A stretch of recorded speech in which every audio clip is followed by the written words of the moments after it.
신명기 16장입니다. 구약에 나타나는 이스라엘 절기는 다음처럼 설명할 수 있습니다. 먼저 유월절과 무교절이죠.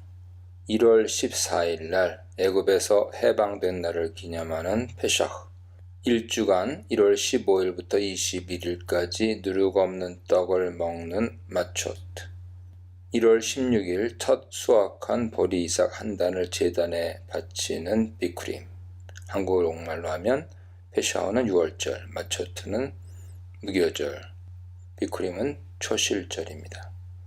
두 번째로 77절 혹은 맥추절, 오순절로 불리는 절기죠. 첫 수확한 밀을 성전에 바치고 초실절로부터 50일째 되는 날, 신약의 성령 강림절이고요. 에스라 전통에 따르면 율법이 수여된 날입니다.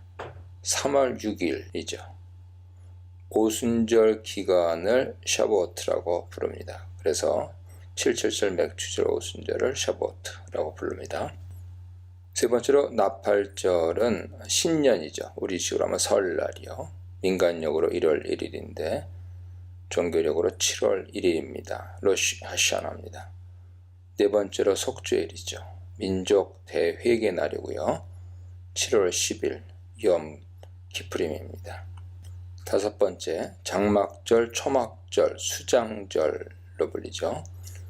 먼저 7월 15일부터 21일까지 일주간은 출애굽 후 광야 천막 생활을 기념하면서 가을의 추수를 감사하는 주간입니다. 수코트죠.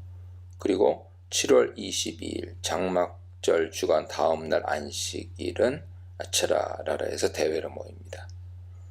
여섯 번째로 수전절입니다. 성전 수복일이죠. 기원전 165년, 164년이에요. 9월 25일부터 10월 1일까지 일주간이고요. 유명한 한옥합니다. 그리고 일곱 번째 불임절입니다. 에스더서에 나오는 유대인 구원 기념일이죠. 12월 14일입니다. 한국말로 불임, 음차를 했는데 불임이죠. 이렇듯 첫 번째 절기는 음력 1월 아비벌 14일 6월절입니다. 이날은 출애굽을 기념하는 날로 봄 추수물인 보리 수확을 축하하는 날이기도 하죠. 신명기 6월절 규례는 출애굽기 12장에 있는 6월절 규례와 약간 달라집니다. 크게 두 가지 점에서 차이가 납니다. 첫 번째, 출애굽기 6월절에서는 각자 처소에서 짐승을 잡아서 거기서 먹으나 신명기 6월절에서는 성소에 올라와 짐승을 잡아 성소 근처에서 먹습니다. 두 번째로 출애굽기 6월절에서는 흠없는 1년생 순양이나 순염소를 잡으나 신명기에서는 숫소도 가능합니다. 출애굽기를 기준으로 6월절 절차를 살피면 편의상 도살되는 짐승은 양이죠. 첫 번째로 각자 집에서 1월 10일 양을 준비합니다. 신명기에서 성소로 올라가는 거 말씀드렸고요. 두 번째로 1월 14일 해질 때 뼈를 꺾지 않고 잡습니다. 세 번째, 양의 피를 우슬초로 문지방과 임방에 바릅니다. 신명기에서는 성소에서 잡으니까 불필요한 절차죠. 네 번째, 그날 밤 고기를 구워 먹습니다. 머리, 정강이, 내장까지요. 그리고 무교병과 쓴나물을 같이 먹습니다. 다섯 번째, 남은 것은 아침에 소각합니다. 여섯 번째, 1월 15일부터 21일까지 무교절로 7일간 무교병을 먹고 7일간 성소에서 계속 많은 제사를 드립니다. 일곱 번째, 1월 15일 첫날 모든 누룩을 집에서 제거합니다. 여덟 번째, 무교절의 첫날 15일과 마지막 날 21일은 성회로 안식합니다. 아홉 번째, 6월절 참여 대상은 본국인과 할례받은 타국인입니다. 특별히 6월절에는 출애굽의 긴급함을 상징하는 발효되지 않은 무교병을 먹어야 했습니다. 또한 출애굽기 34장 25절에서 볼 수 있듯이 부패를 상징하는 누룩은 다른 제물과 섞여서는 안 됐습니다. 신명기 6월절 규례는 지정된 성소로 가족들이 올라와서 바치며 먹을 것을 명령합니다. 지금 이스라엘의 합법적인 지방 성소들이 존재했을 가능성을 열어두고 신명기가 해석되고 있습니다. 그런데 이스라엘이 멸망하고 포로에서 귀환한 뒤에 중간기를 거쳐 신약에 이르러 제사가 이루어지는 장소는 중앙의 예루살렘 성전으로 엄격히 제한되었습니다. 중간기 이후 다수의 기록에 의하면 최소한 3대 절기인 유월절, 오순절, 장막절에는 모든 이스라엘 가족들이 제물을 들고 올라가야 한다는 신명기 명령에 따라 수만 명의 유대인들이 예루살렘으로 올라가 제물을 바쳤습니다. 하지만 치밀한 계산과 추론을 보면 3대 절기를 할지라도 모든 유대인들이 예루살렘으로 순례했던 것은 아니고 그 숫자는 최대 12만 명 정도였습니다. 따라서 유대인들 대다수가 평상시에는 율법을 문자 그대로 철저히 지키지는 않았을 것이고 먼 지방과 이국에서 마음으로 예루살렘 성전에 올라갔을 것입니다. 9절부터 12절입니다. 유월절 이후 7주 후에 77절 오순절이 옵니다. 곡식에 낫을 때는 첫날부터 7주를 해서 그 첫날은 보리를 첫 수확하는 날인 보리의 초실절을 의미합니다. 레위기 23장 15절 보세요. 이 곡식에 낫을 때는 첫날은 무교절 기간 내에 있는 초실절을 뜻하죠. 6월절 다음 날 15일부터 일주일간 무교절인데 무교절 첫날 15일은 안식하는 날이고 정규 안식일은 아니죠. 그 안식일 다음 날 16일이 초실절입니다. 이 초실절은 밀의 첫 수확을 기념하는 맥주의 초실절이 아닌 보리의 첫 수확을 기념하는 날이죠. 이날 16일부터 7주 49일 후를 77절, 오순절, 맥주의 초실절이라고 부릅니다. 초실절에 수확한 밀을 제사장들이 바치고 77절에는 농부들이 바칩니다. 77절에는 각자 자원의 화목제를 원하는 만큼 바칠 수 있었습니다. 보리는 유대인들의 주식이 아니었기에 소규모로 경작되었고 진정한 봄농사 추수감사 행사는 77절에 드려졌습니다. 13절로 15절입니다. 초막절은 일곱째 달 제7월 15일 안식일부터 22일까지 8일을 말합니다.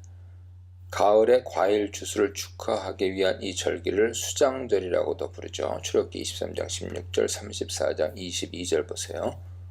21일까지 일주일 동안은 매일 가을 추수물의 봉헌과 함께 많은 짐승을 바쳤습니다. 레위기 23장 33절이야 민수기 29장 12절이야 보세요. 그 다음 날인 22일 안식일은 거룩한 대회 장엄한 성회로 모여 추수물의 소제와 함께 더욱 많은 짐승을 바쳤습니다. 첫날인 15일과 여덟째 날인 22일을 각각 노동이 금지된 성회의 날로 지켰습니다. 이 명절의 이름인 스코트 의미는 움막이나 오두막 즉 초막들이죠. 백성들은 추후 가나안 땅으로 들어간 뒤에는 이 기간에 임시로 거주할 초막들을 짓고 그곳에서 지내야 했습니다. 과거 어려웠던 조상들의 광야 시대를 회상하기 위함이 분명합니다. 백성들은 가족뿐 아니라 사회적 약자들인 노비와 객, 고아와 과부, 성중의 레위인들과 함께 여호와 앞에서 이날을 즐거워했습니다. 이러한 진술 또한 백성들이 지방의 특정한 레위인 도성의 성수에 모여 이날을 즐거워했다는 것으로 이해됩니다.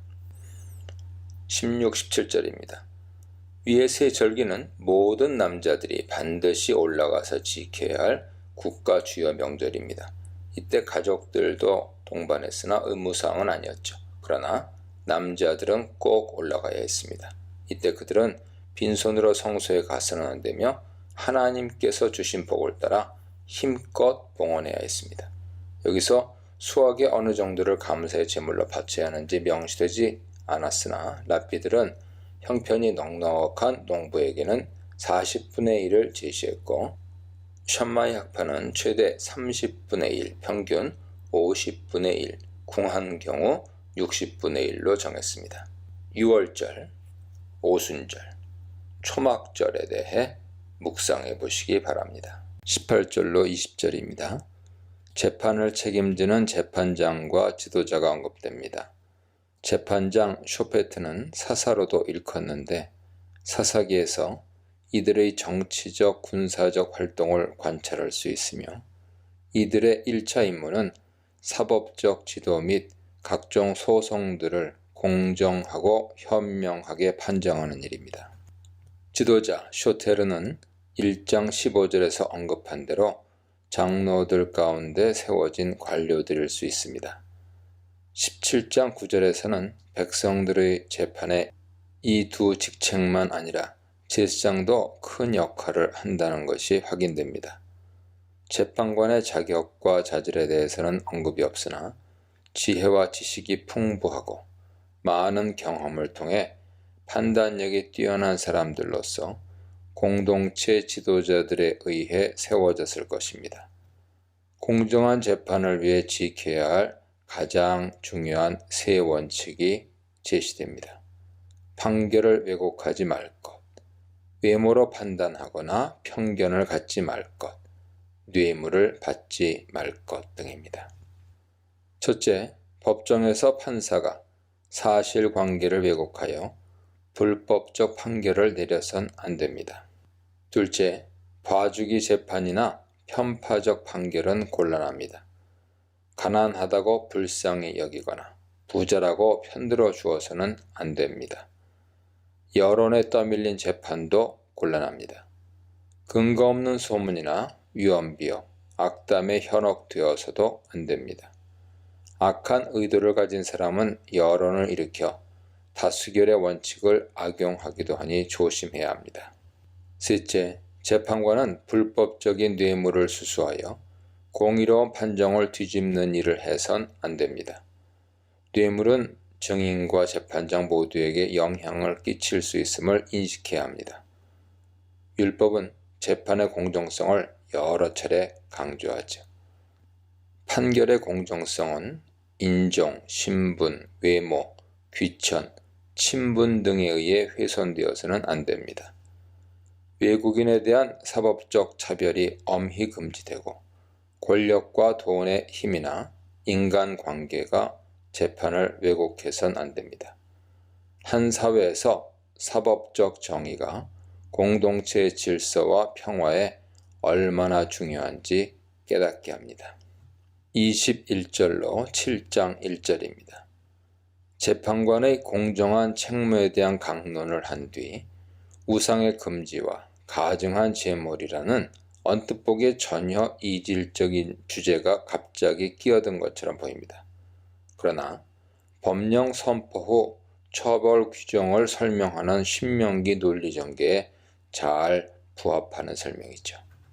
예를 들어 12장 2절로 13장 1절은 여호와께서 선택하신 곳에서의 합법적 예배를 명령하고 다른 곳에서의 불법적 예배를 금지한 후 13장 2절로 19절에서 이를 위반한 죄에 대한 처벌 규정을 제시합니다. 마찬가지로 여기서는 16장 21절로 17장 1절이 우상 숭배와 흠이 있는 제물을 금지한 뒤 17장 2절로 7절은 이에 대한 처벌 사례를 해설한 것이죠.